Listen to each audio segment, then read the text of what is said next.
Então vamos consumir conteúdo? Essa que é a nossa primeira aula gravada e que vai ficar disponível aí para vocês na plataforma do Sway. Então hoje nós vamos falar sobre dicção e oratória. Eu vou falar sobre os desafios da educação para jovens e adultos no Brasil, né? Mas antes de iniciar o conteúdo, eu quero instigar você que tem vontade, que sonha, né, estar na frente das plateias, das salas de aulas, das suas igrejas, né, ou da sua igreja. Eu vou trazer para você aqui um conteúdo rico que vai fazer com que você perca o medo, não, mas que você crie coragem para atropelar esse medo aí, essa vergonha de se colocar na frente de outras pessoas para transmitir conteúdos. E eu vou começar aqui falando sobre os desafios. Quando eu falar aqui desafios da educação para jovens e adultos, eu estou falando da educação de maneira em geral, né? Tanto a educação dada nas escolas, nas faculdades, por meio de curso de qualificação, né, e capacitação profissional. Eu quero que vocês levem para todas essas áreas, né? Então, eu vou falar um pouquinho sobre a educação de jovens e adultos à luz da andragogia, uma palavra aí desconhecida da grande maioria de vocês e dos pedagogos também, que têm se formado aí há mais de 10 anos. É uma palavra pouco trabalhada nas faculdades de pedagogia em geral. Mas olha aqui, a pedagogia e a andragogia são duas abordagens diferentes para a educação ou para a explanação de conteúdos, né? E aqui é para a educação e aprendizagem. A pedagogia, ela concentra-se na educação de crianças, principalmente crianças e jovens, enquanto a andragogia se concentra na educação de pessoas adultas. Vamos ver a diferença, então? Olha aqui que interessante. A pedagogia tem uma abordagem muito mais direta e estruturada, na qual o professor é visto como uma autoridade, um guia no processo de ensino. A pedagogia pressupõe que os alunos são iniciantes e que necessitam de um ambiente controlado, estruturado para aprenderem. A ênfase é dada ao ensino e à transmissão do conhecimento. Por outro lado, a andragogia é mais orientada para o aluno, com uma abordagem mais participativa e colaborativa. Os adultos são vistos como parceiros no processo de aprendizagem e possuem experiência prévia que pode ser utilizada para o aprendizado. A andragogia pressupõe que os adultos são capazes de se autogerir e são responsáveis pelo seu aprendizado. A ênfase é dada à aprendizagem e ao desenvolvimento pessoal. E vocês viram aí, então, a diferença, né? E nós vemos, às vezes, professores, palestrantes, professores de jovens e adultos, né? Principalmente de adultos nas faculdades, trabalhando mais com a pedagogia. O que faz? Faz com que aumente a evasão das escolas, das faculdades, dos cursos, das palestras, dos cursos técnicos. Por quê? Porque está utilizando aí o método que não é o mais adequado. Tem muitas tecnologias novas, principalmente no âmbito do ensino e da aprendizagem, né, desses dois processos tão importantes em se tratando de explanação de conteúdo, e a maior parte de nós, às vezes, se formou há 10 anos, 20 anos, e fica estagnado, estacionado só com aquele conhecimento, enquanto todo dia surge uma técnica nova para a gente estar melhorando e aperfeiçoando o conteúdo que nós passamos para os nossos clientes, para os nossos interlocutores. Então, olha aí, enquanto a pedagogia se concentra na transmissão de conhecimento de forma direta, a andragogia concentra em como os adultos aprendem por meio de experiências e vivências. Na andragogia, a aprendizagem é vista como um processo contínuo e individualizado, em que os adultos aprendem de forma autônoma e autogerenciada. Ambas as abordagens, elas possuem suas vantagens e desvantagens e podem ser aplicadas de acordo com o contexto e as necessidades do aluno. No entanto, é importante entender que a educação de adultos requer uma abordagem diferente ou diferenciada da educação de crianças e jovens. E não é que é novo, né? A educação de adultos é uma prática tão antiga quanto a história da humanidade. Assim como confirma Oliveira, Aristóteles e Platão, na Grécia Antiga, foram exclusivos educadores de adultos. A percepção desses grandes pensadores quanto ao aprendizado era de que ela é um processo de ativa indagação e não de passiva recepção de conteúdos transmitidos. Por isso, suas técnicas educacionais desafiavam o aprendiz para a indagação passiva. Eu gosto muito de trazer à luz dos meus alunos por que o coaching está crescendo cada vez mais.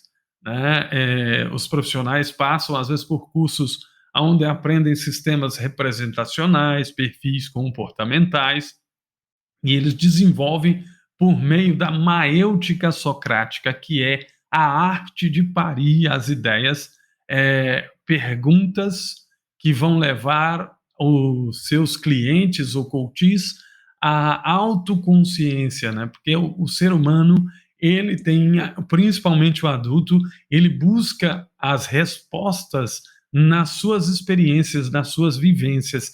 Aí, com isso, torna-se as aulas e os conteúdos muito mais agradáveis, muito mais felizes, quando o professor utiliza essa arte de fazer perguntas durante as suas aulas, palestras, cursos, oficinas ou durante os cultos na sua igreja, qualquer que seja o ambiente que você está explanando algum conteúdo.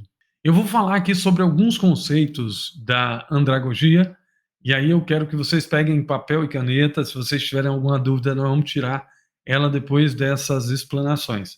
Aqui nós temos o Dweck, em 2008, ele traz o seguinte significado para andragogia. É um ensino para adulto que tem como princípios e caminhos prover o aprendizado através de experiências. Com isso, a vivência estimula e transforma o conteúdo, transformando mais fácil a assimilação.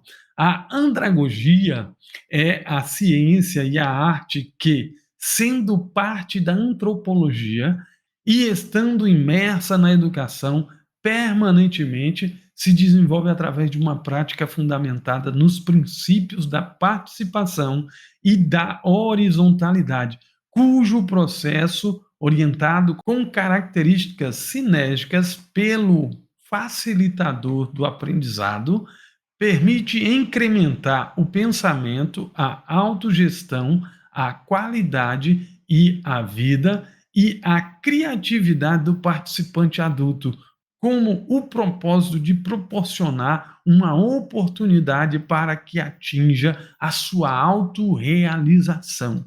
Então anota aí essas palavrinhas. O adulto, ele aprende à medida que ele entende que aquilo que ele está estudando vai levá-lo à autorrealização. Outro conceito aqui muito estudado é o de Oliveira e Lindemann. Ele contribuiu muito para essa pesquisa da educação de adultos através do seu trabalho, que foi publicado em 1926. Suas ideias eram fortemente influenciadas pela filosofia educacional de John Dewey. E, segundo ele, a educação de adultos será através de situações e não de disciplinas. O terceiro conceito, sabemos que o nosso sistema acadêmico cresce em ordem inversa, onde as disciplinas e professores constituem o centro educacional.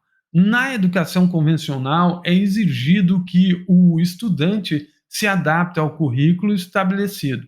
Na educação de adultos, o currículo é construído em função da necessidade do estudante. Todo adulto se vê envolvido em situações específicas de trabalho, de lazer, de família, né, da comunidade. Situação essa que exige ajustamentos. E aí ele vai se interessar mais pelo conteúdo quando ele entende que esses ajustamentos vão fazer a diferença na vida dele. É o que afirma o Oliveira, né? O assunto começa neste ponto. As matérias e disciplinas só devem ser introduzidas quando necessárias. Textos e professores têm um papel secundário nesse tipo de educação. Eles devem dar a máxima importância ao aprendiz. Para ele, o adulto que deseja manter sua mente fresca e vigorosa começa a aprender através do confronto de situações pertinentes. Buscam seus referenciais nos reservatórios de experiências, antes mesmo das fontes e textos e fatos secundários, e são conduzidos para discussões pelos professores, os quais são também referenciais de saber e não donos do saber. Isso tudo constitui fontes para a educação de adultos, né? Então, entendam, as disciplinas, o conteúdo vem depois que você constrói essa relação com o seu interlocutor. Eu vou trazer aqui para vocês agora os 5 pressupostos chaves para a educação de adulto, né? Segundo Oliveira e Linderman, que identificou pelo menos 5 pressupostos chaves para a educação de adultos que mais tarde transformarão-se em um suporte de pesquisa. Hoje eles fazem parte do fundamento da moderna teoria de aprendizagem do adulto. Primeiro pressuposto-chave que nós vamos trazer aqui, ó, adultos são motivados a aprender à medida em que experimentam que suas necessidades e interesses serão satisfeitos. Por isso, estes são os pontos mais importantes para se iniciar uma organização das atividades de aprendizagem do adulto. A primeira coisa é identificar qual é a necessidade do adulto ou desse interlocutor, dessa pessoa que está te ouvindo, seja em qualquer ambiente, e criar aí trilhos e trilhas de conhecimentos que vão atender às necessidades individuais, né, ou desses grupos de pessoas que têm o mesmo interesse. Temos aí um segundo pressuposto, que é a orientação de aprendizagem do adulto está concentrada na vida. Por isso, as unidades apropriadas para se organizar seu programa de aprendizagem são as situações de vida e não as disciplinas. Olha aí a dica, né?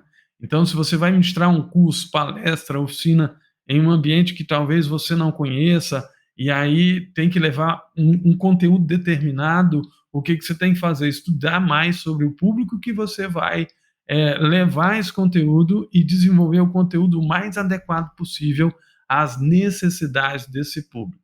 Nós temos aqui o terceiro pressuposto: a experiência é a mais rica fonte para o adulto aprender. Por isso, o centro da metodologia da educação de adultos é a análise de suas experiências, um pouco do que eu falei aqui. Então, se você vai ministrar uma aula ou uma palestra em uma empresa, a primeira coisa que você tem que pesquisar é sobre o trabalho, as experiências que esses trabalhadores têm, para você conseguir atrair a atenção deles com mais facilidade. Vamos para o quarto pressuposto, então. Adultos têm uma profunda necessidade de serem autodirigidos. Por isso, o papel do professor é engajar-se no processo de mútua investigação com os alunos e não apenas transmitir seu conhecimento e depois avaliá-los. Vamos para o quinto pressuposto. As diferenças individuais entre as pessoas crescem com a idade, né? Por isso, a educação de adultos deve considerar diferenças de estilo, tempo, lugar ritmo e aprendizagem. Por isso é importante você conhecer o público, a faixa etária desse público, né, quando ele nasceu, o ritmo. Então, se você tem na tua sala de aula alunos mais novos, alunos com mais idade, com mais experiência, você tem que conseguir ministrar a sua aula com eficiência. Para isso, você precisa de conhecer esse público antes de pensar em ministrar uma aula, uma palestra, um curso e oficina. Anotou aí aquilo que você achou interessante? Então vamos agora debater a respeito do conteúdo apresentado.